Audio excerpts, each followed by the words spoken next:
Hello, boxing fans. Thank you for joining me once again for another edition of Boxing News Today here on Talkin Fight. Today we're going to start off with a bit of news out of England, where a couple of ladies will fight for the super middleweight championship this weekend. Franchon Crews-Dezurn is going toe-to-toe against Savannah Marshall. And what I wanted to talk about specifically was how this is setting up, well, quite frankly, a lot of attention over in the UK specifically, but it opens up the door for another Clarissa Shields clash as well. Currently, Franchon D'Azuz holds the world title and had a one-to-one with Clarissa back in 2016 when she got bested. But since then, she's remained undefeated. Most recently, she debuted at Madison Square Garden in April 2022 when she defeated Ellen Ruiz by score. So taking a look at the upcoming fight between Crews-Dezurn and Savannah Marshall, unbelievably, it looks like the odds are in favor of Marshall, but it could go either way. One thing we must keep in mind amidst all this excitement is that Crews-Dezurn has not lost a single match in years. Clarissa Shields is more calculable over the matter. She said she's only interested in the best, and she'll be looking at that fight. She may even fly to England, apparently, to witness the event live.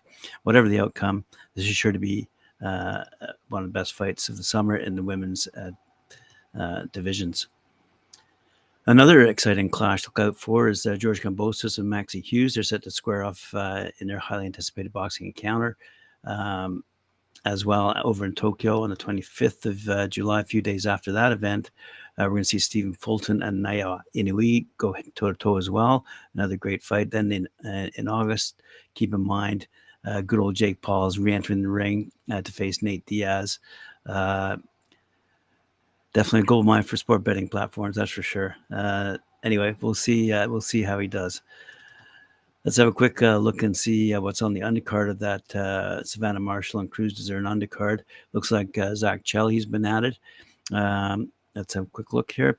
I'm delighted to turn around such a great fight, possibly fight of the night in a matter of days, says promoter Ben Shalom after announcing Zach Chelly versus Mark Jeffers on the undercard. And also, Ben Whitaker will be facing Vladimir Belajuski over in Manchester. So that's a couple of names that we're well familiar with here on Talk and Fight and have mentioned quite often in their as they climb up their respective rankings.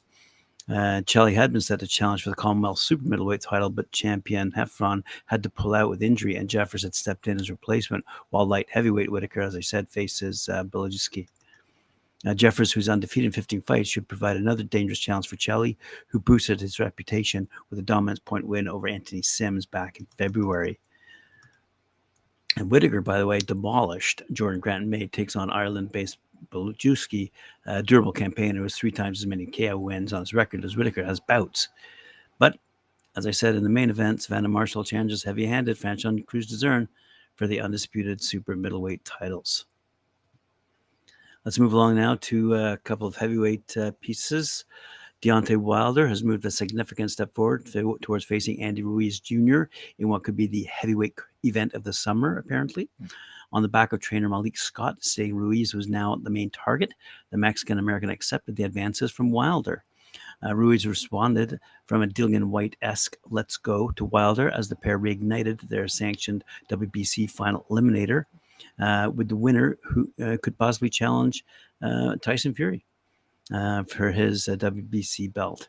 And I think realistically, because those are just negotiations, we'll leave that up in the air for the moment until we hear further news. But in the meantime, Dillian-White has officially rejected his offer to fight Anthony Joshua, deeming his pay packet unacceptable. And this was reported by Eddie Hearn, who was speaking to the press. So that August rematch between the pair, almost 8 years after their showdown for the British heavyweight title, has been mooted. And this is all, in preparation for Anthony Joshua and a Deontay Wilder fight at the end of the year, hopefully to take place in Saudi Arabia, along with Alexander Usyk and potentially Tyson Fury, but we'll wait and see on all that. Anyway, Eddie Hearn's confirmed he'll likely have to look at elsewhere for an opponent for Joshua, who had wanted to face Dillian-White, but now looks like potentially It looks like one keen fighter offering to take his place in the ring would be Derek Chisora. So interesting news out of the heavyweight division, especially for Eddie Hearn as he looks to find a suitable match for Anthony Joshua. And of course, there are all these other stories floating about it again with respect to his mental state, shall we say, Anthony Joshua. That is not Eddie Hearn. Liam Smith and Chris Eubank Jr., by the way, are closing in on a late August rematch as promoter Ben Shalom. This, of course, knocks Conor Benn's hopes of rematching.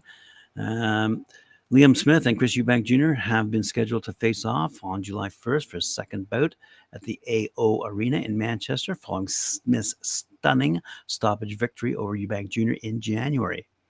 Ben Shalom says he and fellow promoter Callie Sauerland are keen on a late August bout.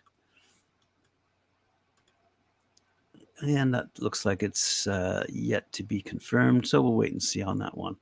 Moving along quickly through these various headlines, we see the British heavyweight prospect Matty Harris, someone who's been featured prominently on Talkin Fight, especially by Mike Orr on Knuckle Up, has been added to the undercard of Liam McGregor's world title homecoming.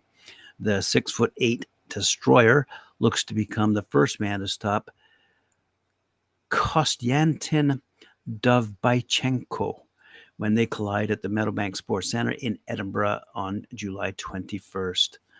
The Wasserman boxing event, delivered in association with Ladbrokes, Newman, and Infinitum Entertainment, sees McGregor face the dangerous Mexican Eric Robles for the vacant IBO World Super Bantamweight title. And as I said, that first fight confirmed for the undercard is the heavyweight battle between Harris and Dovbychenko.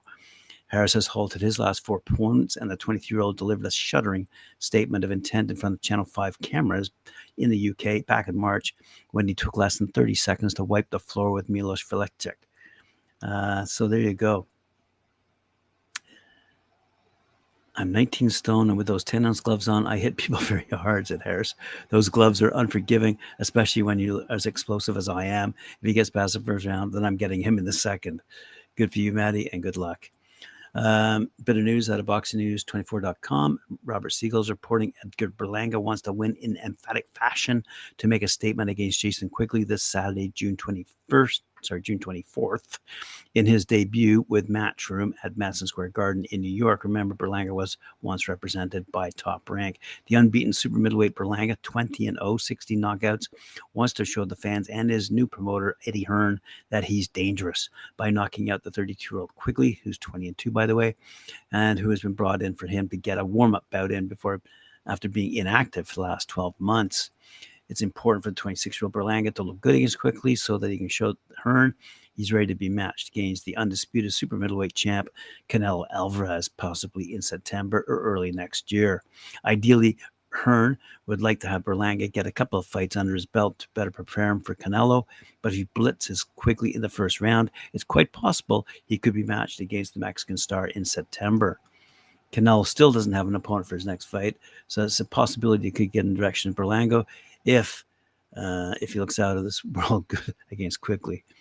Said Berlanga, with me, I was always a pretty boy. People took it the wrong way. People take it as if I'm cocky. I feel like if I don't succeed in what I do, I don't make it happen for myself, then what story I get to tell him when he's older? Berlanga told about his son. I guess that was potentially Berlanga Sr. I'm not going to try and get my son a sad story either. Yeah, like your father was a fighter and you know he could have made it. I want to be that man. I want to be that father. I said, listen, I did this, I did that. I made it happen. Sacrificing right now everything in my life, not see my kid, my baby boy, said Berlanga. So Edgar needs to show the fans he's not the hype job that some feel he was. And he's not some guy his former promoters at Top Rank manufactured with their soft matchmaking. Ooh. Coming up as well, we're looking forward to seeing the WBC interim middleweight champ Carlos Adames, 22-1, battle former unified champ Julian J. Rock Williams in a 12-rounder coming at us from the Armory in Minneapolis. The telecast on Showtime will also feature super welterweight contenders Erickson Lubin, 24-2, and Luis Cuba Andreas, 23-1, squaring off in a 10-round co-main event And the undefeated IBF super flyweight champ Fernando Pumita Martinez will also enter the ring. He's 15-0 and will put his title on the line against unbeaten Jade Borneo, 18-0 in a telecast opener. DAZN presents super middleweight Edgar Berlanga, as I said, which was featured last night at the Neil the Deal show. 20-0 in his first fight under the Matchroom banner against Jason Quigley.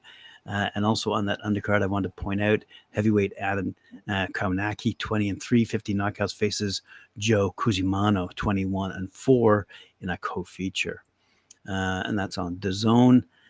ESPN Plus also has a fight card from Ice Stadion in Baden-Württemberg, Germany, topped by WBO number 10 rated global junior middleweight belt holder Slava Spormer, 17-0, defending against Felice Monselli, 24-7-1. And unfortunately, missing from TV live streaming so far is the rematch between WBA super flyweight champ Joshua Franco, that I mentioned the other day, and Kazuto Ioka, who's 29-2-1. That's taking place at the Ora City General Gymnasium in Tokyo, Japan. And they, as I said the other day, fought to a draw 6 months ago. And that, boxing fans, is all the news fit to print today. Thank you very much for joining me. I appreciate it very much. Remember to like, share, subscribe, hit that notification bell. And we'll see you later on at 4 p.m. when I join Mike Gore of his show, Knuckle Up.